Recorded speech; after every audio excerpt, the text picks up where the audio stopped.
नमस्कार। भारत मौसम विज्ञान विभाग आप सभी का हार्दिक स्वागत करता है आपके अपने दैनिक मौसम पर चर्चा में। आज 5 दिसंबर है। अगर हम पिछले 24 घंटे में वर्षा की बात करें तो साइक्लोन के स्टॉर्म जो सीवियर साइक्लोन के स्टॉर्म अभी बंगाल की खाड़ी में है, उसकी वजह से उत्तरी तमिलनाडु, तटीय आंध्र प्रदेश और रायलसीमा में काफ़ी अच्छी वर्षा पिछले 24 घंटे में देखने को मिली है। Heavy to very heavy rainfall कुछ स्थानों पर और कुछ एक स्थानों पर एक्सट्रीमली हेवी रेनफॉल यानी 20 सेंटीमीटर से ज़्यादा तक केसर की वर्षा कुछ स्टेशंस पर दर्ज की गई है। उत्तरी तमिलनाडु में सबसे ज़्यादा वर्षा चेन्नई जिले में 45 सेंटीमीटर तक केसर की वर्षा देखने को मिली और इसके अलावा और भी कई स्टेशन हैं जिसमें 34-28 सेंटीमीटर और 20-22 ऐसे सेंटीमीटर की वर्षाएं दर्ज की गई हैं। जहां तक रायलसीमा का सवाल है तो तिरुपति जिले में भी एक्सट्रीमली हेवी रेनफॉल 28 सेंटीमीटर तक केसर की वर्षा पिछले 24 घंटे में दर्ज की गई है। अगर तटीय आंध्र प्रदेश की बात करें तो बापटोला जिले में भी 22 सेंटीमीटर तक केसर की वर्षा और नेल्लोर जिले में भी 22 सेंटीमीटर 21 सेंटीमीटर ऐसी वर्षाएँ दर्ज की गई हैं। इसके अलावा वर्षा का जोन जो है मुख्य रूप से यही रहा है, यानी कि तटीय आंध्र प्रदेश, रायलसीमा और उत्तरी तमिलनाडु। इसके अलावा heavy to very heavy rainfall Andaman Nicobar द्वीप समूह में इक्का दुक्का स्थान पर और भारी वर्षा उड़ीसा में भी 1-2 स्थान पर दर्ज की गई है। अगर हम मुख्य बिंदुओं की बात करें तो मिग जॉम जो साइक्लोनिक स्टॉर्म अभी पश्चिम मध्य बंगाल की खाड़ी और दक्षिणी तटीय आंध्र प्रदेश के आसपास बना हुआ है, जो आज सुबह 11:30 की इन्फॉर्मेशन की बात करें तो अभी ये 15.45 डिग्री नॉर्थ और 80.25 डिग्री ईस्ट के आसपास बापतला से 50 किलोमीटर दक्षिण पश्चिम में, ओंगोल से 20 किलोमीटर पूर्व में इसकी स्थिति है। और अगर हम फोरकास्ट की बात करें तो अभी अगले 2 घंटे के दौरान एक प्रचंड चक्रवाती तूफान के रूप में यानी सीवियर साइक्लोन स्टॉर्म के रूप में बापतला के करीब दक्षिण आंध्र प्रदेश तट को पार करने की संभावना है और उसके दौरान 90 से 100 किलोमीटर प्रति घंटे की हवाएं और उसके साथ साथ गस्टिंग में 110 किलोमीटर तक की हवाएं चलने की संभावना है। लैंडफॉल की प्रक्रिया भी सुबह 11:30 बजे के ऑब्जर्वेशन के हिसाब से चल रही थी और आने वाले 3 घंटे तक इसके चलते रहने की संभावना है। अगर हम इमेजरी की बात करें तो ये मछलीपट्टनम का रडार का एनिमेशन है। आप देख सकते हैं कि क्लाउड बैंड्स का मूवमेंट आप देख सकते हैं अभी west central bay of Bengal और उसे सटा हुआ तटीय आंध्र प्रदेश के आसपास लगातार जारी है, यानी कि वहाँ पर भारी वर्षा के साथ साथ तेज़ हवाओं का दौर भी बना हुआ है।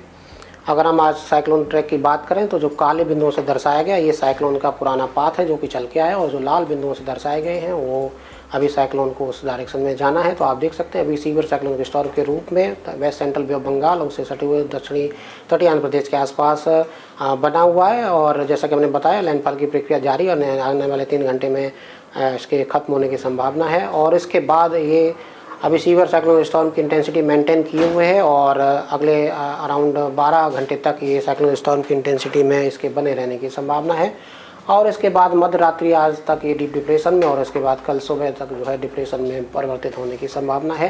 ये क्वाड्रेंट विंड का मैप है, आप देख सकते हैं क्वाड्रेंट विंड के हिसाब से वेस्ट सेंट्रल बे बंगाल और तटीय आंध्र प्रदेश के क्षेत्रों में काफ़ी तेज़ हवाएँ 90 से 100 गस्टिंग में 110 किलोमीटर प्रति घंटे की हवाएं जारी हैं और इसके अलावा सेकेंड लेयर में भी जो हवाओं का दौर है वो दक्षिणी उड़ीसा, दक्षिणी छत्तीसगढ़, उससे सटा हुआ तेलंगाना का क्षेत्र, रायलसीमा का क्षेत्र, यहाँ पर भी तेज़ हवाओं का दौर जारी है। आने वाले ये 12 घंटे तक बने रहने की संभावना है। इसके बाद इसमें काफ़ी कमी आने की संभावना है। अगर हम फिशरमैन वार्निंग की बात करें जैसा कि हमने बताया अभी आने वाले 24 घंटे तक जो है आने वाले कल सुबह तक आप बोल सकते हैं कि फिशरमैन वार्निंग जो है वेस्ट सेंट्रल बे बंगाल और उसके साथ साथ तटीय आंध्र प्रदेश और उड़ीसा के लिए जारी की गई। खासतौर से अभी तटीय आंध्र प्रदेश वेस्ट सेंट्रल बे बंगाल में काफ़ी तेज़ हवाओं का दौर गेल विंड चल रही हैं और उड़ीसा और उत्तर पश्चिम बंगाल की खाड़ी में भी 40 से 50 गस्टिंग में 60 किलोमीटर प्रति घंटे की हवाएं चल रही हैं और उसके बाद कल इसमें काफ़ी अच्छी खासी कमी आने की संभावना है और इसके बाद उत्तरी तमिलनाडु और उड़ीसा तटों के लिए फिशरमैन वार्निंग कल जारी रहेगी। उसके बाद कोई फिशरमैन वार्निंग पूर्वी तट के लिए जारी नहीं की गई है। अगर हम सिनोप्टिक सिस्टम्स की साइक्लोनिक स्टॉर्म के अलावा और सिनोप्टिक सिस्टम की बात करें तो अभी उत्तर पश्चिम भारत में हरियाणा के आसपास एक पश्चिमी विक्षोभ है, मध्य क्षोभ मंडल तक विस्तृत है। इसके अलावा इसका इंड्यूस साइक्लोनिक सर्कुलेशन दक्षिणी पूर्वी राजस्थान के आसपास निम्न क्षोभ मंडल में बना हुआ है। इन सब सिनोप्टिक सिस्टम के प्रभाव में आने वाले मुख्य रूप से अगर हम 2 दिनों की बात करें तो आने वाले 24 घंटे में तमिलनाडु में भारी वर्षा, रायलसीमा में भारी वर्षा और दक्षिणी छत्तीसगढ़ में भी भारी वर्षा 1-2 स्थान पर हो सकती है। लेकिन जो मुख्य जोन है आज आने वाले 24 घंटे का वो यही है तटीय आंध्र प्रदेश और तेलंगाना, जहां पर heavy to very heavy rainfall कुछ स्थानों पर, हल्के से मध्यम स्तर की वर्षा ज़्यादातर स्थानों पर, और 1-2 स्थानों पर यानी कि छिटपुट जगहों पर एक्सट्रीमली हैवी रेनफॉल यानी 20 सेंटीमीटर से ज़्यादा तक की स्तर की वर्षा भी होने की संभावना है। उड़ीसा में भी आने वाले 24 घंटे में heavy to very heavy rainfall यानी 20 सेंटीमीटर तक की स्तर की वर्षा दिखाई देने मिलने की संभावना है। कल वर्षा में कमी आएगी, परंतु हैवी रेनफॉल उत्तरी तटीय आंध्र प्रदेश, रायलसीमा, विदर्भ, छत्तीसगढ़ और उड़ीसा में बने रहने की संभावना है। हालांकि बहुत कमी आएगी, परंतु हैवी रेनफॉल की एक्टिविटी आपको देखने को 6 तारीख को मिलने की संभावना है। अगर 7 तारीख की बात करें तो वर्षा में और कमी आएगी। सिर्फ छत्तीसगढ़ में इक्का दुक्का स्थान पर भारी वर्षा मिल सकती है, बशर्ते सिस्टम इंटेंसिटी मेंटेन करे, परंतु फिर भी जो सिनॉप्टिक सिस्टम्स अभी के हिसाब से हल्के से मध्यम स्तर की वर्षा कुछ स्थानों पर और 1-2 स्थानों पर भारी वर्षा छत्तीसगढ़ में मिल सकती है। बाकी भारत के किसी भी भूभाग में कोई भी चेतावनी भारी वर्षा की दृष्टि से जारी नहीं की गई है। 8 तारीख को देख सकते हैं आप, सारा ग्रीन है, कोई भी भारी वर्षा की दृष्टि से कोई चेतावनी नहीं है।